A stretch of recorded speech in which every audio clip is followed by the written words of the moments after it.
Hey guys, this week's story is Rikki-tikki-tavi by Rudyard Kipling, and it is a classic story that's really exciting, very suspenseful. So I think you guys will really enjoy it. Um, I will quickly, on page 320 in your reading book, I'll go over the vocabulary. And so if you don't have your reading book, just pause the video and go grab it, and so you can follow along with us. And when you have your book, turn to page 320, and the vocabulary words are cobra, plunged, lame, coiled, and triumph. And there's a paragraph, brave dog, on the page that goes with the vocabulary words if you'd like to read over it. But just really quickly, I'm sure everybody knows what a cobra is, a snake. Coiled would be like wrapped around in a circle, like a snake would coil up, or, how snakes curl up, basically. Plunged, in this sentence, it says the cobra lashed out and plunged its fangs into Topper's legs, so like went into quickly and deeply. Triumph would be like winning or victory, and lame, of course, could mean like crippled.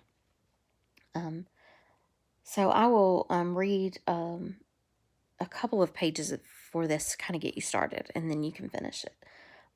Again, this is Rikki-tikki-tavi by Rudyard Kipling, adapted and illustrated by Jerry Pinkney. And there's a little kind of a background part. Rikki-tikki-tavi is a young mongoose who was washed by a summer flood into the garden of an English family living in India. Mongooses are the natural enemies of snakes, and the family is happy to have Rikki-tikki as a protector for their young son, Teddy. As Rikki-tikki explores his new home, he meets Darzy and his wife, a family of tailor birds in the garden. They warn him of Nag and Nagaina, husband and wife cobras, who also live in the garden. Rikki-tikki, with the help of Teddy's father, kills Karate, a small brown snake whose bite is as dangerous as a cobra's. By saving Teddy from Karate, Rikki-tikki gains the gratitude of the family and becomes their honored guest. Teddy carried him to bed and insisted that Rikki-tikki sleep under his chin. But as soon as Teddy was asleep, he went for his nightly walk around the house. And in the dark, he ran up against Chuchundra, the muskrat, creeping near the wall. Chuchundra is a scared little beast. He whimpers and cheeps all night, trying to make up his mind to run into the middle of the room. But he never gets there. "Don't kill me," said Chuchundra. "Rikki-tikki, don't kill me." "Do you think a snake killer kills muskrats?" asked Rikki-tikki scornfully. "Those who kill snakes get killed by snakes," said Chuchundra. "And how am I to be sure Nag won't mistake me for you some dark night?" "There's no danger," said Rikki-tikki. "Nag is in the garden, and you don't go there." "My cousin, the rat, told me," said Chuchundra, and then he stopped. "Told you what?" "Hush! Nag is everywhere. Rikki-tikki, can't you hear?" Rikki-tikki listened. The house was as still, but he could just catch a soft scratch sound, a noise as quiet as the footsteps of a fly on a window pane, the dry scratch of a snake's scales on brick. "That's Nag, or Nagaina," he said, "and whoever it is crawling into the bathroom drain." "Thank you, Chuchundra."